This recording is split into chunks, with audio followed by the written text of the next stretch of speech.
𝓒𝓱𝓪 and welcome to 𝓥𝓲𝓫𝓱𝓪. In this video, I'll explain the theme 10 of class 11th history from the section 4, that is towards modernization. The theme or the chapter that we have got for this chapter is Displacing Indigenous Peoples. So displacing indigenous peoples. Now in other way you can say that this is the continuation of the theme 8 that we discussed, in which we discussed the expansion of the Portuguese and the Spanish empires in the American region, mainly in the Central and South America. The only difference in this chapter will be that we'll be covering more of the North American region, like the USA and the Canada region. What we will see is that how these immigrants came up from Europe and from Asia as well in the 18th, 19th and 20th centuries. Many immigrants came up in America. That is why the native peoples were being pushed out from their own areas. They had to move out and were forced to compelled to do so as well. In this chapter we will see that how the condition, how those native people were being forced, compelled and being traumatized by these immigrants. Also we will see that now what is happening is that their population is so much low in the American continent, mainly in North America, and also people have forgot that they once were the main inhabitants of that region, and many of the names of towns, rivers, lakes are on them. For example, we have Ohio, Mississippi, Seattle in the USA, Saskatchewan in Canada, Wollongong in Australia. So in this chapter we will see that how the condition of North America, Australia, New Zealand, South Africa turned out to be in the 19th and 20th centuries, and how the rights are therefore, are there any changes for them or not. We will see that in this chapter.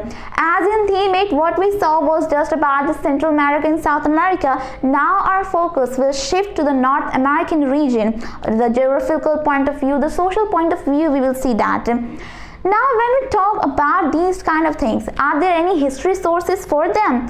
What used to happen till the 19th century, till the mid 19th century, was that native people, the shift towards native people was not seen in any of the historical textbooks or sources. The only reference to them was when we used to describe that they were hostile to Europeans. Then otherwise what would be written in the historical textbook would be that how Europeans discovered the American continent.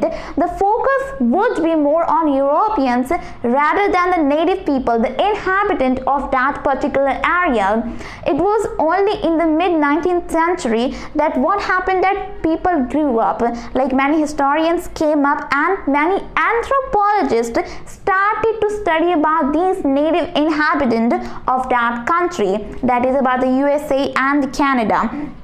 So after the mid 19th century, there were also, like in 20th century, many native people came up. Now they were writing or dictating, which is called as oral history. They were dictating or writing their historical sources, historical things that happened, events that happened, about their sufferings and how they used to live. Because we got to know, we have to know that how they lived, how the tribal communities were there, how people lived in bands, in valleys, and how their conditions were going on. So for that we need some scripts, some manuscripts by themselves. Then only we can say that this used to happen or that used to happen.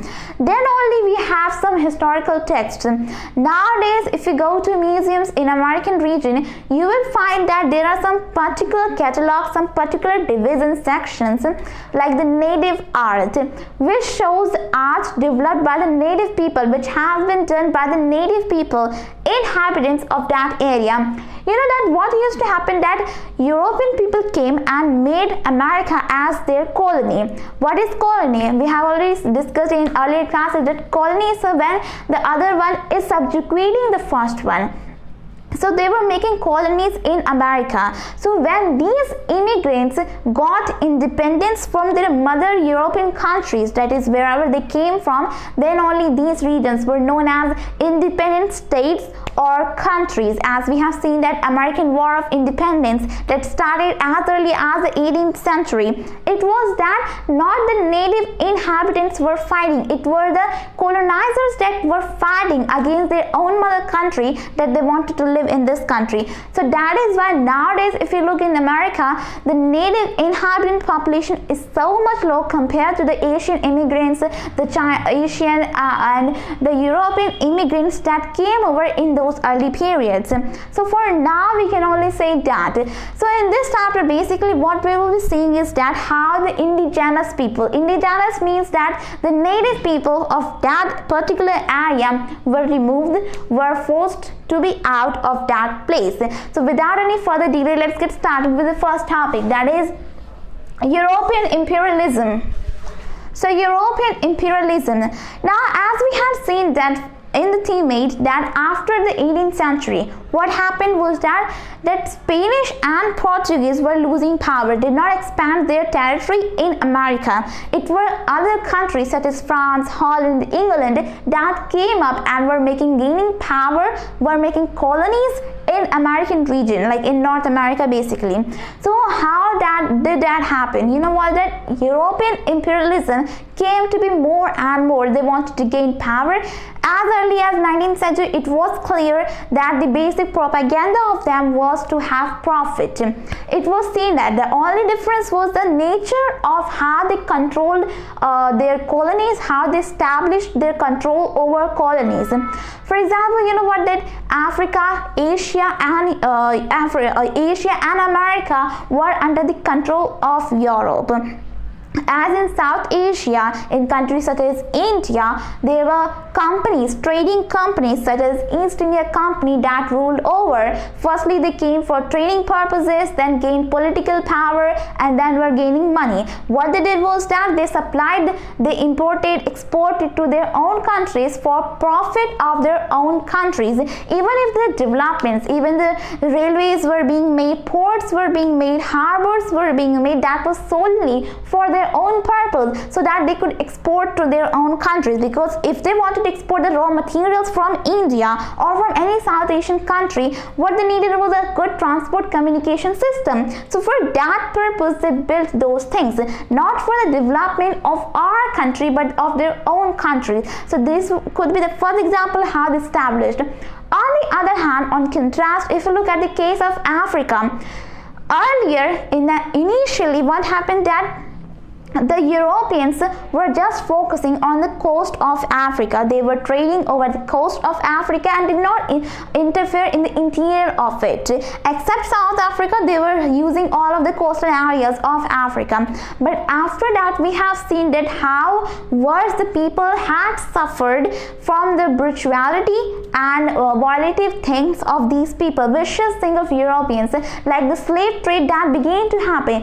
Africans were being converted into slaves. The human beings were converted into slaves. That itself was a big thing. So in other words, you could say that there were different types of nature of how they established their control, how they established their power as well. And it could be seen from different examples, not just from one or two. The basic thing was that they just wanted to have profit. They just wanted to gain business, gain power, gain money, and gain freedom. So those were the things, prospects of the European imperialism.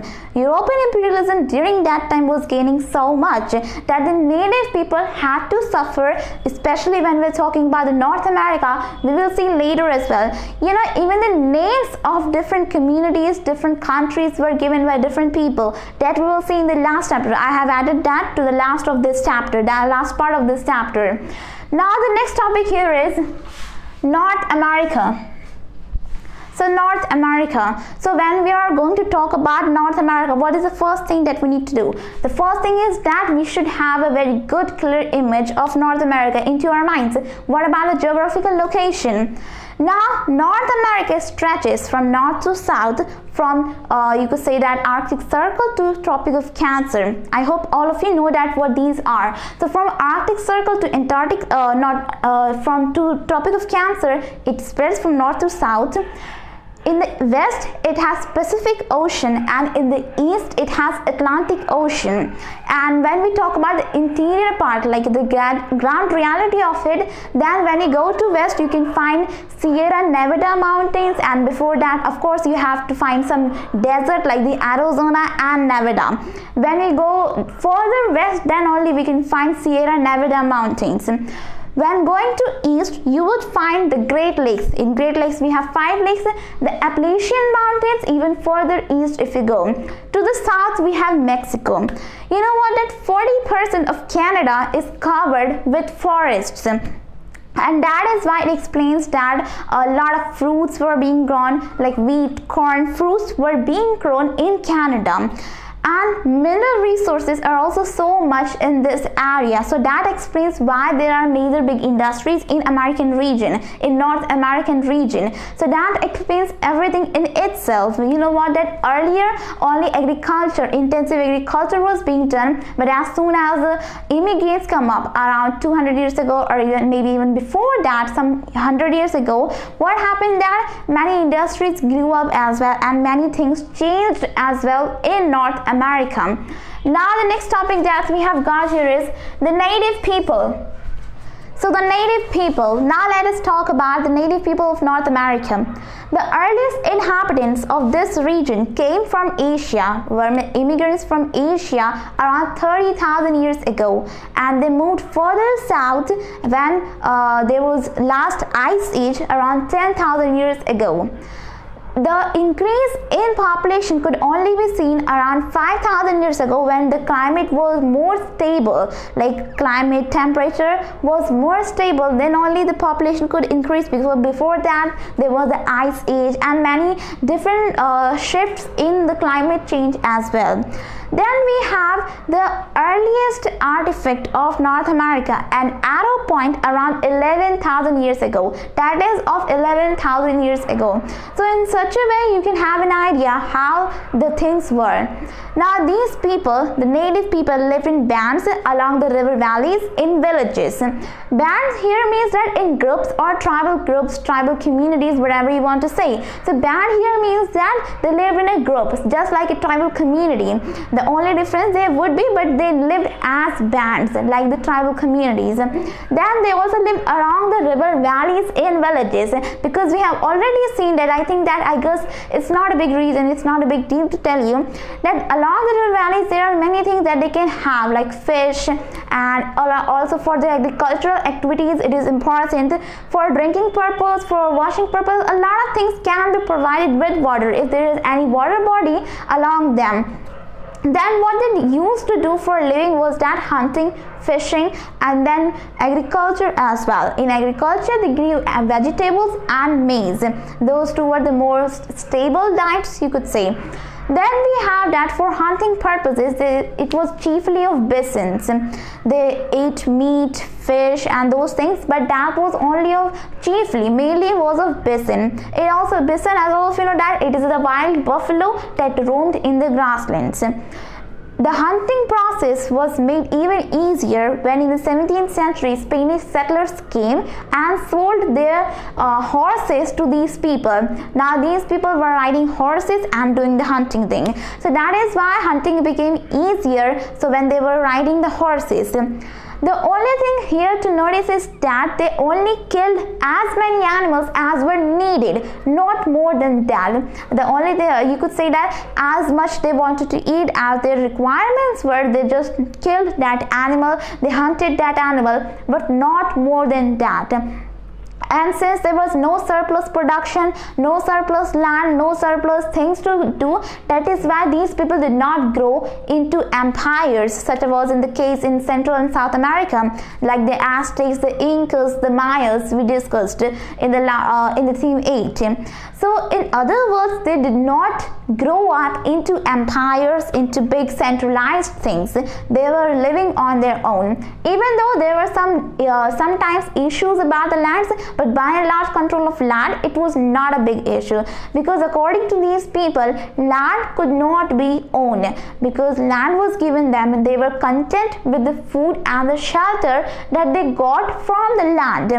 Also, in North America, these people were speaking in different languages. There were a lot of languages, but none of them was written. These people believed that the time moved in cycles, and God had given some historical things, some original things, in other words, you could say origin of all those tribes. So in their opinions, in their personal views, it was that all of the tribal communities, all of the bands had their own history, had their own origin, and they were passing it from one generation to the next generation. So that was the thing we continued on.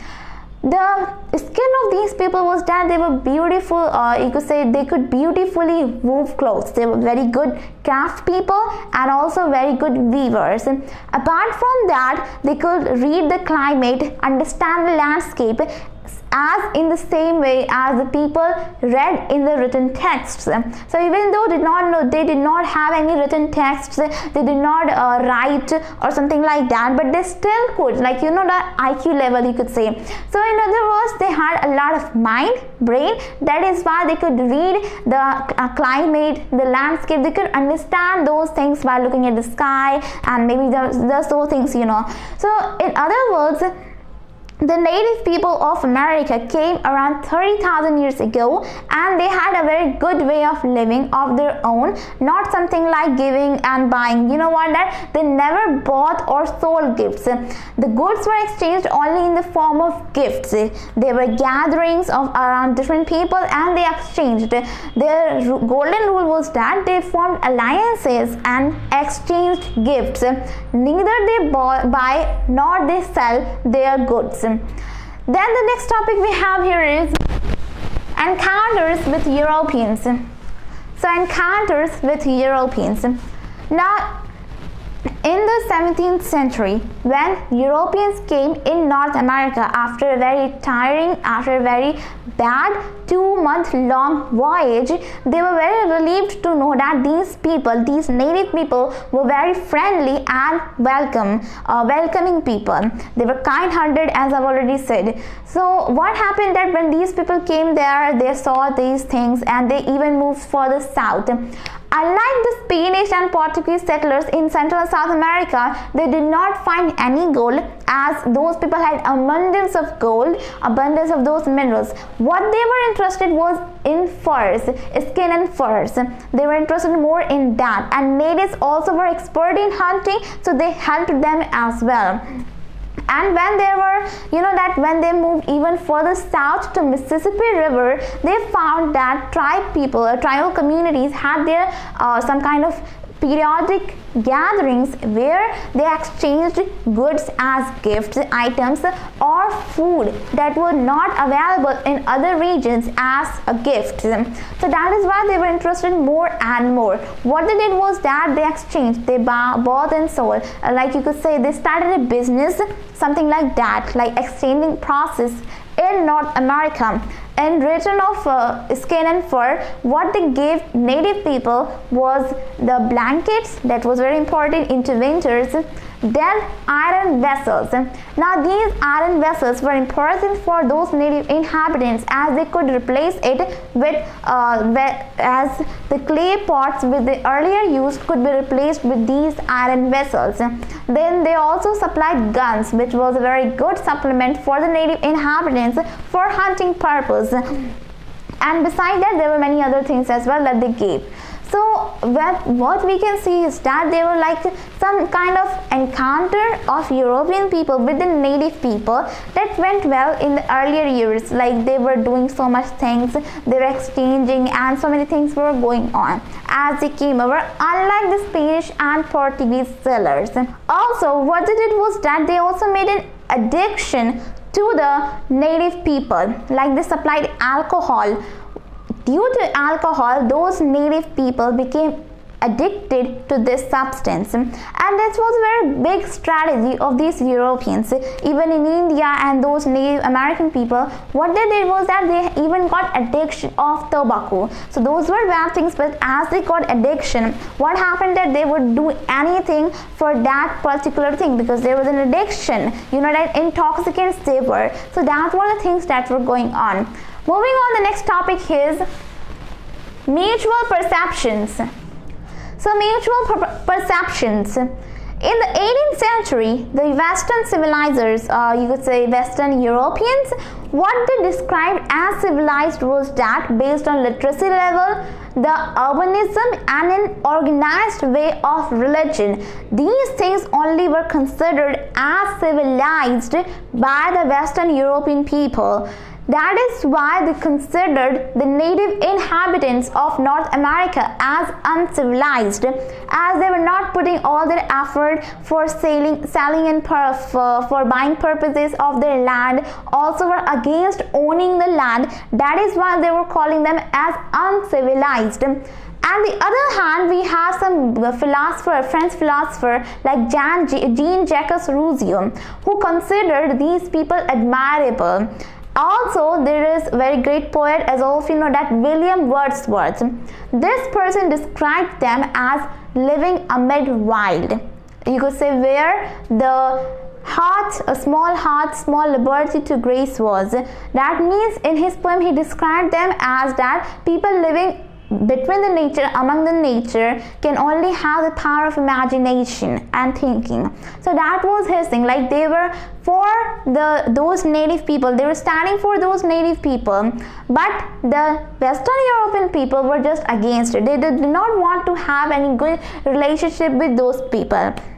Now there were exchange between the native inhabitants and the European people. The European settlers would be more convenient for them.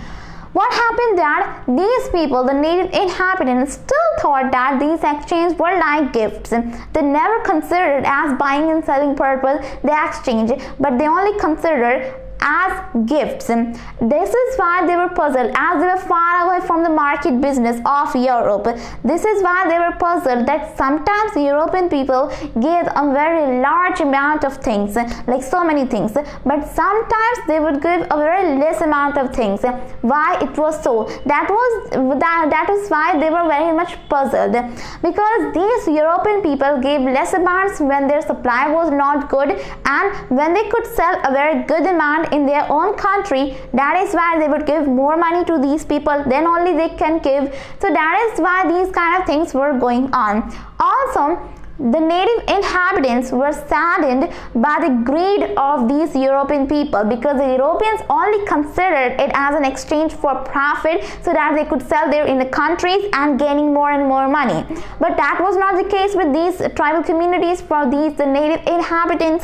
So that is why they were also saddened, and this can be portrayed by the through the self-written poems and self-written fictional things. So that is why on the basis of those sources we can say something like this. Then what happened that for gaining more and more fur and fish, which they considered commodities, Europeans killed a large number of animals, which made the natives feeling uneasy. They were thinking that these animals would definitely come to take revenge for their destruction. So that is why they were feeling uneasy.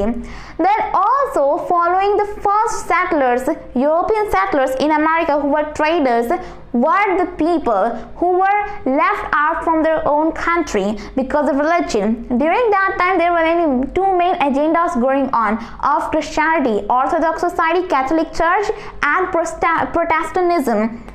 Now, whenever there was a country and the population was more of Catholics, then they would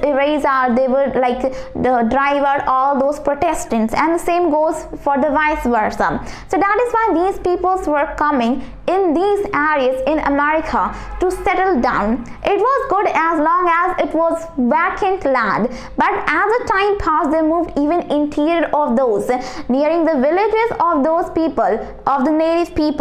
Then they cleared out the forests for making their own houses, for making their own farms, for agricultural purpose. Then we have some people from Poland who considered prairie grasslands as their home, because the feeling that they got in the prairie islands, not islands but the grasslands, they were feeling the same as was in their homeland, in the steppe region. So that is why they were settling more and more in this region. So these people were the first group who came in America for some of their own purpose, who were left out from their own country, who wanted to own land, and that is why the third president of the USA, Thomas Jefferson, was also not in support of these native inhabitants. He also considered them as uncivilized because in his opinion, in his personal view, it was that only the country could be more productive and more civilized when he viewed the country as a country where all those Europeans were living with their farms on, not with these native people who never considered sale and buying purpose, who were against owning land, who were never considered as what owning land could be, because in their view, the freshness of air, the warmth of land could not be owned. So how could they buy and sell those lands? So that were the statements of the native inhabitants. Then after, we have that the USA and Canada only came into existence in the late 18th century. In 1770s, American War of Independence gave up, and that is how in the late 18th century these two countries, the USA and Canada, came into existence. The shocking fact here is that during that time they were not this much as we are seeing now in the world map. They were in a fraction of this whole area. Through the 100 years that passed by, they either bought them, like for example the USA bought from France some land which was known as Louisiana Purchase. Then the USA also bought from Russia the Alaska region. Also, they conquered some of the regions by force, like much of the south of USA was conquered from Mexico. Now, all these people left are the consent of the native people living in those areas, because how can you sell and buy these lands without considering the people living in it? So that is why the consent of the native people, the inhabitants of that region, was left out. So that was the first thing going on. Then we have those people, that if there were big families in their noble families, there were some priest families, what would happen that if there is a big merchant or noble, the inheritance of all the property would only be to the older son. Then what about the younger son? He would not have any inheritance except some rare cases. So for gaining more and more power, for controlling land, he would definitely want to own land. So that is why many younger sons of the merchants and noble families were going to America to settle down and to own lands, as they wanted to have power that they did not have from their father or mother's inheritance. So that was the thing going on. Also, at the same time, plantations were going on because they only wanted commercial profit from these colonies. So that is why they also were settling plantation. But as this climate was not suiting for the European people, they could not work in the mills and plantations. That is why they wanted some manual labor people, like some laborers they wanted. But what happened that they had already seen the cases of the native people that they could not work. They had died in a large number because of this. So the only option was buying slaves from Africa. That was the beginning of the slave trade. That is why many Africans specifically suffered a lot, more than a lot. They were traumatized, pauperized, also had so many sufferings because of this slave trade. Like, it is a very heinous, vicious kind of thing against humanity as well. So that is why slave trade began. But what happened that at the same time, after some years, you could say, there were anti-slavery groups that came up, and they were raising their voice for abolishing the slavery. So it was abolished in the USA, but still was continued in the USA. Like, it was abolished in North America, but was still being continued in the USA. So that is why after some years passed, what happened that the north of the USA, the northern states of the USA, which did not depend on the plantation and hence on slavery, wanted to abolish slavery, gave arguments against slavery, that there should not be any slave trade or slavery. That is why in 1861-65 there were wars between two parties. First were the countries that wanted to retain the slavery. The second party was those who wanted abolition of slavery, and the latter won. And finally, slavery was abolished. But it was only in the late 20th century that these African Americans, blacks living in America, those people who had origin from Africa, could retain their original rights, their human rights. What happened that before that, till 1920s, you could say there was no change there. What happened until the late 20th centuries, these people were segregated in the public buildings, in public places, in toilets, and many other places. What happened that there were many segregations, discrimination between the whites and blacks, between the African Americans and the Americans.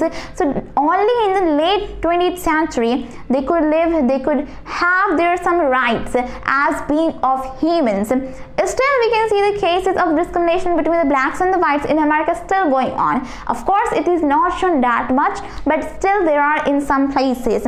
So those things did used to happen. Like it was mutual perceptions. Earlier it was, but how it converted into some other things you can see in our own. Now the next topic here is the native people lose their land. So the native people lose their land. Now let us talk about how the native inhabitants lost their land through many processes and by these European settlers. As the settlement expanded in America, these inhabitants were induced or were forced to go out and to settle in any other areas from where they were living in. That was also after when they had signed their treaties of selling their lands. Often, many times it was seen that these people were paid less than what they should have been. Like their land was that much, but they were paid very little. And even in that, what happened that many Americans, now remember that this term American is for those European settlers. Many people call it Indian as well, which according to me is also not right, because these were European settlers. So many Americans, what they did that even from what they had promised would pay less or would cheat these people by taking more and more lands and paying less than what they had promised. Even the officials, the government saw that there was nothing wrong with doing so, with treating these people like that. A good example could be of that case of Georgia. In Georgia, there was a tribal community known as Cherokees. There is a fact that you need to know that these Cherokees, out of all the native people, were the most effortful people who tried to learn English, tried to be like European people in costume, and tried to learn their culture as well. Still, what happened that the high officials of Georgia argued that there should be no rights given to these people. Rights of citizens should be given to these people. Then after, what happened that in 1832, the Chief Justice of the USA, Justice John Marshall, gave his argument and said that these people were a distinct community with their own territory, and thus Georgia's laws could not be applied to it, and that they had sovereignty in certain matters.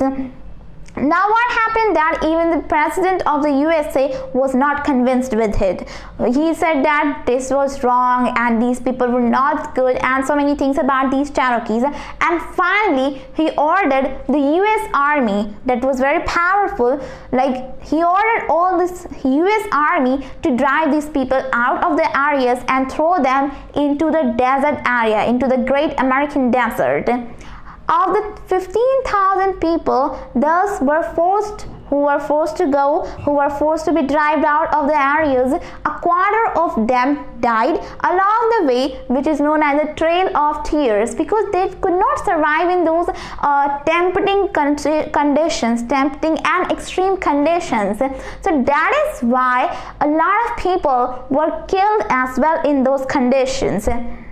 Then after we have that, of course, this was the example of Cherokees, as we have seen that these were the most like who want to learn English and all those things. You know what, the native people saw nothing wrong with taking their lands, like they were ruling over their lands, gaining more and more of their lands without even taking consent of them and without even doing asking them, because they thought that these people were lethargic, these people were not showing all the effort, all the maximum productivity that could be on that land. So according to these Americans, it was that these land could be put for better use for selling and buying purpose than by just using it for your own purpose. That is why they call them lethargic, effortless people and bad people as well. And that also created some images in the mind of many other people as well. So that is why they were taking their lands shamelessly, like they were just taking and taking and taking. That was the thing going on in America. Then after we also have, like, you know, that these Native Americans were considered uncivilized, because according to these people, according to Americans, they were considered uncivilized because they did not know English, because they did not produce that they should produce on that land, and they were not like the European people, as in the costume should be like European people in their views. So that is why they were seeing these people as very much uncivilized and not to their taste as well. And that's how you could say that these people, these native people, lost their land. Then after, they were, like, you could say that some land was given to these tribal communities, and those land, that particular land would have to be divided between different tribal groups. Now what happened that this led to quarrels among them, because earlier a specific tribe continued to rule over that land, but now it had to divide it because there was no sufficiency of land. So of course there would be quarrels. Then besides that, there were many a times they were forcibly locked in some land areas, like they were put in some land areas which were known as reservations. Now these reservations were the land that they never had any connection to. Just for the formalities, they just gave some little piece of land that was also not that much productive. So you might be thinking that was there never really any protest by these people? Of course there was. But from the year 1860 to 1885, these people, you could say in the USA, Americans had to suffer a lot of, had to face a lot of rebellions by these people. Then of course in Canada as well, from the year 1869 to 1885, it was that many people like Métis came up, they did their protest against these brutal things happening to them. But after that they had to give up, they just gave up because there was no other choice. So that is how these native people lost their land and how the conditions were being now. Now the next, moving on, we have the next topic, that is the gold rush and the growth of industries. So the gold rush and the growth of industries, particularly in the North America region that we're talking about, the USA and Canada. There was always a hope for traces of gold, for finding a lot of gold, for making fortune through gold in the USA, in Canada, in North America region. In 1840, some traces of gold were found in the USA, particularly in California, that invited a lot of eager Europeans to come there. They hurried there in such a pace that you can't even imagine, and that was also for them making their own fortune. And for that purpose, what was important was that the transport system. So at that time, a lot of railway lines were being constructed all over the continent, as we know that North America is a continent. So all over the continent, railway lines were being constructed. That was through the Chinese laborers which were recruited. By the 1870, and in the USA, all the railway lines were completed, and that also happened in Canada as well by 1880. So as the railway lines were connected and a lot of good transport system could be built, what happened that these merchants, all those eager Europeans were coming to have gold because they always wanted something for their own profit, as I've already told you. Then that is why a lot of things were going on, like industrial trends grew up in the USA and Canada. A lot of industries were going on as well, like a lot of things were changing now. Civilization that we call, urbanization that we call.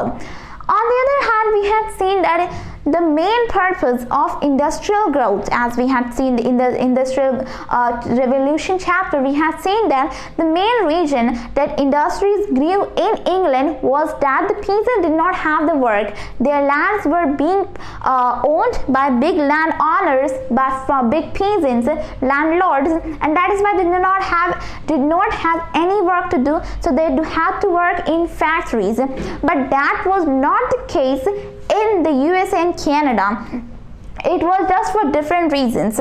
For example, in North America, in the USA, what they wanted was that they wanted to, as industries were going only for the purpose that they wanted to make more and more railway equipments so that railway lines could be built. Also, they wanted to make equipments that would be beneficial for large-scale farming, as there could be intensive agriculture in the USA. You know that a lot of crops have grown from there, like sweet potatoes, and many other crops have grown from there. So that is why, for those purposes, these industries grew up in America. You know what? That in 1860, America was not a very big leader of industrial growth, was very much, you could say, that poor in industrial growth. But by 1890s, it was a leading industrial country of the world, and that compared to 1860, when it was just a developing, undeveloped economy, now it had become the biggest industrial, you could say, country or the nation in the world. Also, a lot of changes could be seen in the practical ground reality as well. By the 1890s, all the bisons had been exterminated. As I've already told you that there was a visiting, you could say that there was once a visiting Frenchman who said that primitive men will disappear with their primitive animal. He meant by saying that the bisons, which the tribal people, the native people used to kill, used to hunt for centuries, for a long time, now these were being exterminated with their people as well. Of course, the native people were being exterminated as well, like in direct or indirect way. They were being killed. It's not wrong to say that. So by 1890s, all the bisons had been exterminated, and that was also, you could say that the native peoples were also not treated in a good way. Now that all the European had more and more power. By that time, at the ending of the 19th century, what the America did was that it became more and more powerful as a nation, because it had already an independent country. Because you know that 1770s, it started the American War of Independence, in which there were 13 states that wanted to make the USA, and of course the Canada was also there, but that was a different story.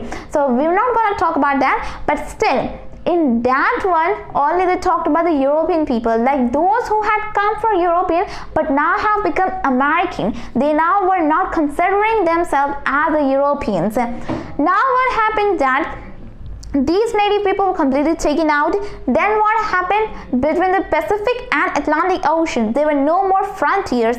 Instead, there were no more frontiers for those West people coming and settling in these areas. Instead, they were making their own states. The USA had grown out so much. And you know what, that for industrial pace, for industrial development, there were many immigrants coming up as well from different countries, from Scotland and China, because the labor was, you could say that in the next chapter we will see the reason for that as well. But you know what, that in China the labor cost is very much cheap. That is why laborers were being recruited from there as well, and a lot of things went on. And that is how, due to the gold rush, as a lot of people were rushing towards gold, they just wanted, you know, that what a man needs in his life. In movies, it is also seen that the ambition that he has. So the people who had ambition for the gold, it showed like that. Now the next topic here is Constitutional rights. So constitutional rights. Now let us talk about some of the constitutional rights that Europeans or the Americans demanded for their country, that is the USA. You know what, during the War of Independence, during the American War of Independence in the 1770s, what they demanded were for democratic rights. They were rallying here and there to and fro just for democratic rights. That is right to vote for everyone, and a right to vote for the congressman and for the president. Also, they considered the right to property as very much prominent law that could not be override even by the state power. These were the you could say rights that were demanded by these Americans with those colonizers like European people. Now, there is one more thing to be seen, that these rights were only considered for the white men, not for the black men. Now here white people, black people mean that of course the Africans and the Americans. Americans, those people who had come from you could say that Europe, and black people, or you could say native people of there, could not have these rights. Like they were not given their democratic rights, that is the right to vote for the congressman and president. Of course they were not given the right to property as well, as we have already seen that how they were treated. On the other hand, we have seen that in 2000 there was a person, Daniel Paul, who said that a person during the Great War of Independence of America and during the French Revolution, there was this person, Thomas Paine, who showed the idea of Indian society. Indian, you know what, why are we calling it India? Because Christopher Columbus, those earliest explorers that came into this region, their sole purpose was to find Indies or India, but they, by chance or by coincidence, they found American region. So that is why we are calling that Indian as well, because the first purpose was finding the Indians. So they were showing the image of the society according to Indians.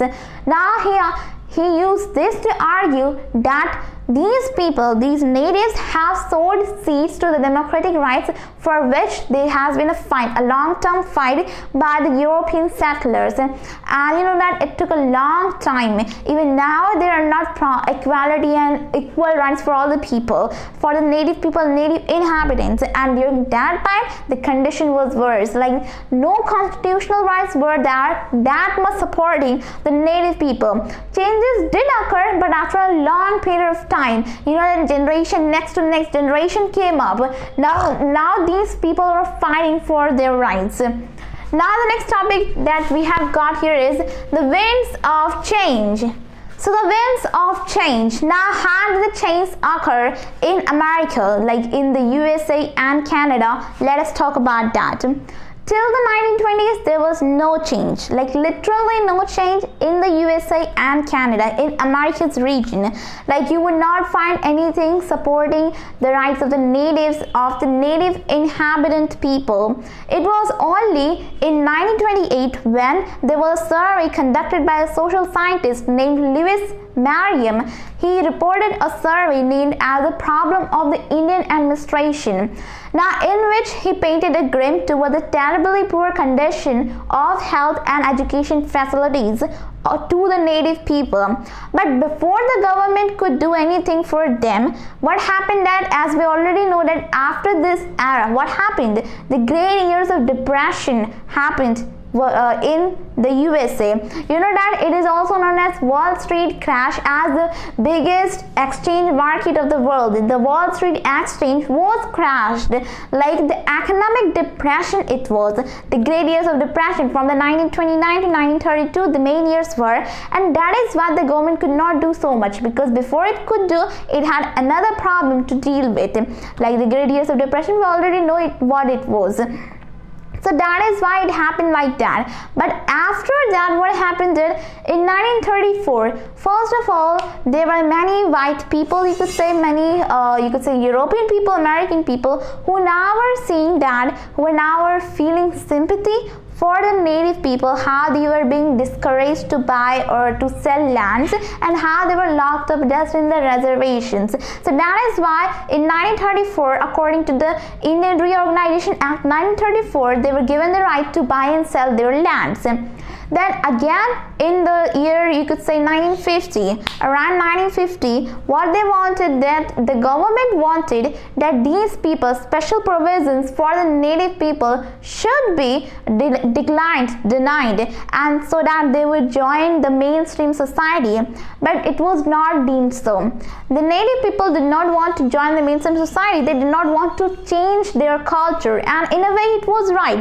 They did not want to leave their culture to join the European culture, and that is why they were demanding that there should not be, that their culture should not be interfered with, and so on. In 1954, finally, when there were laws, acts that came up, and what happened, that these native people even accepted that on a condition that their culture would not be interfered with. Secondly, the reservations that they had would not be taken on by these people, because earlier what used to happen, that even when they were given some land to live on, what would happen, that they would again be asked to replace those places, because if some mineral like lead, gold or some copper or tin was found there, of course they would be asked to leave that place. So that they said that no, we would not leave these places, do whatever you want to. So that is why, another way you could say that these people accepted those laws on a condition, on these conditions. Then what happened, now you can see that these are the changes that occurred in the USA. Like, even if they were little by little, still they were changes that happened in the middle 20th century and in the late 20th century. Now in present time, the native people of both the countries, the USA and Canada, are having the rights for which they have been fighting over generations. Those rights have been retained for this, where those native people's ancestors were fighting and could not have these rights till 1880s. From the 1880s they were fighting, but now they are having these rights. You know what, that in America what happened, and suddenly out of nowhere in 1969, the government announced that they would not recognize the Aboriginal rights, and that is why in retaliation, you could say, they were opposition in a very well organized manner by these native people.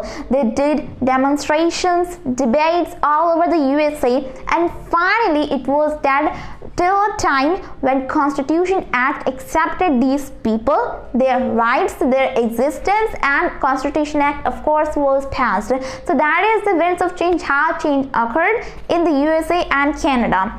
Now the next topic that we have here is Australia. So now let us talk about a very interesting country, that is Australia. So now when we talk about Australia, what comes to your mind? You know what, it also had something similar, the faith was similar, something similar to that of North America. Now there in Australian region, you know what, that people, the inhabitants came from New Guinea region around 40,000 years ago, and according to their tradition, they say that no, they have not come, but they were initially from this you could say Australian region, but we have found that they have come from New Guinea region, and yeah, 40,000 years ago it was like that.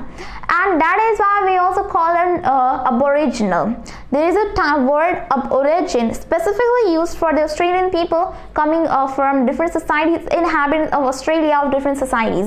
So Aborigine is the term for them. Now when we talk about Australia, we can find that as early as 18th century there were around more than 350 people, not people but categories of people living in, like different types of people, tribes of people were living there, and each of them had their own language. You may be surprised to know that even more than 200 are still spoken in Australia. You know that even the English they speak, their accent is very much different from ours. So that is why you can say that in Australia there were many people. Apart from that, in the northern region there is one more group of people that live, but we don't call them as Aborigine because they are considered to be of a different you could say race and different category, different people, type of people they think that. So these people lived in the northern part of Australia, and as of now the report that has been given in the book, that is of 2005 of course, according to which they covered 2.4% of the population of Australia. Now, even before as much as early as in the 18th century, Australia has always been sparsely populated because you could say in the middle area of this country is arid, so that is why even the British could not settle in those areas, but the exterior part they did settle, like whatever they could live on they did. Now, when we talk about the interactions with the Europeans, they were friendly, they were welcoming, and we also find some you could say some scripts and some travelogues from Captain Cook and of his crew that showing that how these people, natives, aborigines, were kind to them and so on. Now, what happened that opposed to this, there is one more interesting incident to know that he was killed, Captain Cook was killed by a native himself, not in Australia but in Hawaii, and this particular incident was used by the British people to use you could say violence against all these kind of aborigines. You know that they just used one incident to use violence against the whole society, so that itself is a very big and bad thing. Now, they did not consider that there would be 90% of the Australian population that would die due to diseases, due to germs that spread with them. Like during that time, there was one very much common smallpox. So because of that, many people died. Around 90%. That is so much, like a large amount of people. Also, in the process that they lost their land in the wars against the European settlers, due to which 90% of the Australian population did die. Then after there is one more thing that British did to them. In earlier days, what happened, they settled Brazil with Portuguese convicts. They settled with it, but as the time passed, they repressed some anger from the natives. So that is why they moved on to America. They were doing the same thing to America, but as it gained independence, it had to move on somewhere else. And that now they chose Australia as their target. What they did was that all those jailers, prisoners, convicts who had who had completed their sentence or were about to be sentenced, what they used to do that they used to send them just to Australia. Just go there on a condition that never come back, just settle in Australia, like they were the criminals over there and many other things. Now, these people, what they did was that they never had any hesitation to grab the land from the native people. So at the time passed, they also grabbed a lot of land without any hesitation from the Aborigine people. Then we have, when we talk about the industrial growth in Australia, it is not as varied as in America. What happened that after a long time, mining stations were established, railway lines were established, at the same time with a lot of labor, vineyards and wheat vegetation was also grown there. And then we have, you could say that it was different from the North America, because North America had grown so much into industrial development and so many things, but Australia did not. The condition itself was very worse for the native people, that there was only little difference from them and slavery, as they were made to work hard. And when there were Chinese laborers coming and were being recruited for the railway work, for the labor work, the government banned this because this made them feel uneasy for being dependent on non-whites. So that is why they banned the Chinese recruitments of laborers, of workers. And then again, after some years, what they did was that they banned the immigration of any of the non-white people. Like they were very much afraid, feeling scared of the Southeast Asian black people and Southeast people, that they would come and take power. So that is why they just completely banned it off. That itself was a wrong thing. Like, how could they do that in such a way? So that is about Australia. Now let us talk about changes that occurred in it as well, through the topic, the winds of change. So the winds of change. Now let us talk about the changes that occurred in Australia. Now you know what, that in 1968 there was a great lecturer given by, you could say, lecturer whose name was 𝓒𝓲𝓫𝓱𝓪, who gave a lecture, and later it was published as The Great Australian Silence, in which he talked about the silence of the Australian historians not writing about the Australian history. Then only after that native people began to write about their history and about the Australian history as well, so that there would be no silence about the history of Australia anymore. Then again we have a very good person here who wrote a book, Why Weren't We Told? Now this was Mr. Reynolds. What he did was that you could say that he condemned the practice that why you're writing the history only when after Captain Cook discovered it, but we have to see before that as well how the natives lived and how their groups were being civilized and all those things. Why just writing about the discovery of Australia? That was a thing. Then after, we have seen a lot of changes that occurred in Australia. What happened then? In museum, in galleries, you would find some different sections named as native art, native galleries, native pictures, native imaginations. Then we also have many Aboriginal people who were writing about themselves, not just about the discovery of Australia, but about themselves literally, personally. Then we have seen that many imaginative rooms are being built. Imaginative classes sections have been built to demonstrate the images of the native people, to demonstrate how they might have been living during that time. Also, we have seen that from the 1970s in the UNO sessions, in the United Nations Organizations meeting, what we have seen that the terms such as human rights were being used, and now people all over countries all over the world were now giving these rights to their citizens. It was dismay to these Australian people that these North American people, and Canada people, New Zealand people, they never had any treaty with their native people. They always turned their land as terra nullius, that meant belonging to nobody. Also, there is a very agonizing stories of the children of mixed race, that is native European, and how they were counted apart from their families just to distinguish between black and white and all those kind of mixed race and pure blood. So there was many agonizing stories of those little children as well. So when we do inquiries about these things, there are two most important things that you have to remember. First is that you can't deny the fact that land was sacred to these native people, and we should respect their bonds with these lands that we took.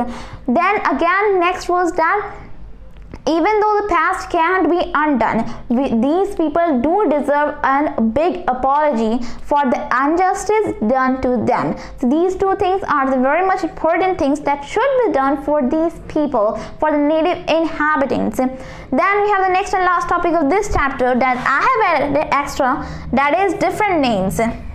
Now let us talk about some different interesting facts that you might not know about the different names, how they were named. You know what, the term settler was used for the Dutch in South Africa, for the British in Ireland, New Zealand and Australia, and for the Europeans in Americans. There are a lot of names that have been given according to some person, according to some interesting facts.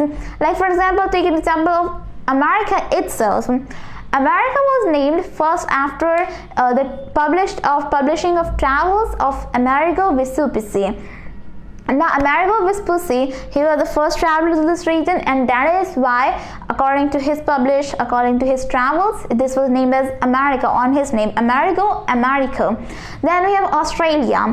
Now, Australia was named so, it is a 16th century name for a land in the Great Southern Ocean. Austral in Latin means south, southern part or south, whatever it is. Then we have New Zealand. New Zealand was named by the Tasman of Holland, who named it so because that in Dutch Z means sea. So for that purpose, that it was a land in sea. So that is why it was named as New Zealand. Then we have the Canada. You know what? That Canada was derived from the word Canada because the native people in this region were Huron Iroquois, and the traveler who traveled here was Jacques Cartier. So when Jacques Cartier heard the term Canada from the mouth of these Huron Indigenous people, Canada literally meant village, so they were just saying village, village, village. Now he heard Canada, Canada, and just converted it to Canada. So that is how these names have been provisioned. And then after that we have that some names of different group of native people as well. For example, we have indigenous people. What does indigenous people literally mean? Indigenous people mean that people naturally belonging to a particular area. When we see red, you could say red people, red people area, that means that the area that was of the people of complexioned people, which was mistook for India by Christopher Columbus. Then we have very good term aborigine. Aborigine is basically for the you could say native species of Australia. Ab actually means from, and origin means from beginning. So those who have been living there from the beginning are known as aborigine.